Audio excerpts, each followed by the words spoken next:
சந்தர்ப்பவாதி சிவகார்த்திகேயன். கிழிந்தது சிவகார்த்திகேயன் முகத்திரை. பொட்டு பொட்டு வைத்த முக்கிய பிரபலம். நடிகர் சிவகார்த்திகேயன் சமீபத்தில் நிகழ்ச்சி ஒன்றில் பேசிய பேச்சுதான் மிகப்பெரிய சர்ச்சையை ஏற்படுத்தி மிகப்பெரிய விவாத பொருளாக மாறியுள்ளது. யாரும் யாரையும் வளர்த்துவிட முடியாது, அதனால் நான் அப்படி சொல்ல மாட்டேன், ஏனென்றால் என்னை அப்படியே சொல்லி சொல்லி பழகிவிட்டார்கள் என சிவகார்த்திகேயன் பேசிய பேச்சு நடிகர் தனுஷை தான் குறிப்பிட்டு பேசுகிறார் என சர்ச்சையை ஏற்படுத்தியிருந்தது. ஆனால் தனுஷ் எந்த ஒரு மேடையிலும் எந்த ஒரு பொது நிகழ்ச்சியிலும் நான் தான் சிவகார்த்திகேயனை வளர்த்து விட்டேன் என்று ஒருபோதும் சொன்னதில்லை. அதே போன்று சிவகார்த்திகேயனை சினிமாவிற்கு அறிமுகப்படுத்திய இயக்குனர் பாண்டியராஜ் அவர்களும் மனதில் உள்ளதை அப்படியே வெளிப்படையாக பேசக்கூடியவர்.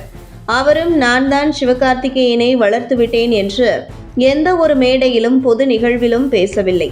அதே நேரத்தில் சிவகார்த்திகேயனுக்கு ஆரம்ப காலகட்டத்தில் சினிமா வளர்ச்சிக்கு உதவியாக இருந்த வருத்தப்படாத வாலிபர் சங்கம் ரஜினி முருகன் படத்தின் இயக்குனர் பொன்ராம் கூட எந்த இடத்திலும் இப்படி பேசவில்லை. அப்படி இருக்கும் பொழுது சிவகார்த்திகேயன் திட்டமிட்டு அவர் தயாரிப்பில் சூரி நடித்த கொட்டுக்காளி திரைப்படத்தை மக்கள் மத்தியில் விளம்பரம் செய்வதற்காகவே சர்ச்சைக்குரிய வகையில் பேச வேண்டும் என்று மிக தெளிவாக பக்கா பிளான் செய்து சிவகார்த்திகேயன் பேசியுள்ளார். சிவகார்த்திகேயன் தன்னிலை மறந்து பேசுவதற்கான வாய்ப்பே இல்லை. காரணம், அவர் ஒரு தொகுப்பாளர். பல மேடைகளை பார்த்த சிவகார்த்திகேயன் திட்டமிட்டேதான் கொட்டுக்காளி படத்தை விளம்பரப்படுத்த வேண்டும் என்று பேசியுள்ளார் என்கிறது சினிமா வட்டாரம். அதே நேரத்தில் சிவகார்த்திகேயன் வளர்ச்சிக்கு துணையாக இருந்த அனைவரையுமே சிவகார்த்திகேயன் கலட்டிவிட்ட ஒரு சந்தர்ப்பவாதி என்கிறது சினிமா வட்டாரங்கள். குறிப்பாக சிவகார்த்திகேயன் வளர்ச்சிக்கு துணையாக இருந்தவர் அவருடைய நண்பர் தயாரிப்பாளர் ஆர்.டி. ராஜா.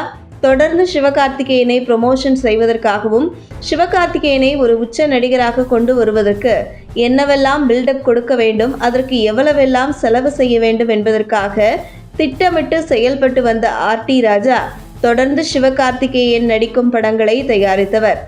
அதே நேரத்தில் சிவகார்த்திகேயன் நடித்த படம் சரிவர போகவில்லை, மிகப்பெரிய கடன் ஆனதும் உன்னாலதான் நான் கடன் ஆனேன் என்று அப்படியே தன்னுடைய வளர்ச்சிக்கு உறுதுணையாக இருந்த ஆர்.டி. ராஜா மீது பழியை போட்டுவிட்டு அவரை கழட்டி விட்டவர்தான் சிவகார்த்திகேயன். மேலும் ஒரு உதாரணத்தை பிரபல சினிமா பத்திரிகையாளர் தெரிவித்து சிவகார்த்திகேயன் முகத்திரையை கிழித்துள்ளார்.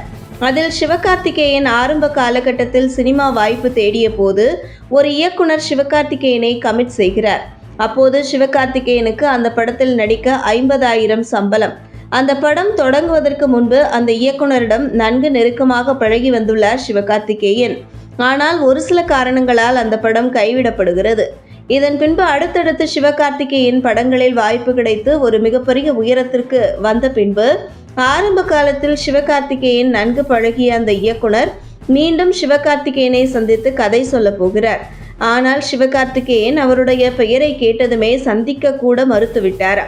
அந்த வகையில் சிவகார்த்திகேயன் முழுக்க முழுக்க ஒரு சந்தர்ப்பவாதி என்றும் அவர் தேவைக்கு பயன்படுத்திவிட்டு தேவை முடிந்ததும் கழட்டி விடுவார் என்கிறது சினிமா வட்டாரங்கள். அதே நேரத்தில் சிவகார்த்திகேயன் வளர்ச்சிக்கு காரணமாக இருந்தவர்களை சிவகார்த்திகேயன் உதாசீனப்படுத்தும் போது அவர்கள் என்னால் வளர்ந்தவர்தான் சிவகார்த்திகேயன் என சொல்லதான் செய்வார்கள் என்கிறது சினிமா வட்டாரங்கள்.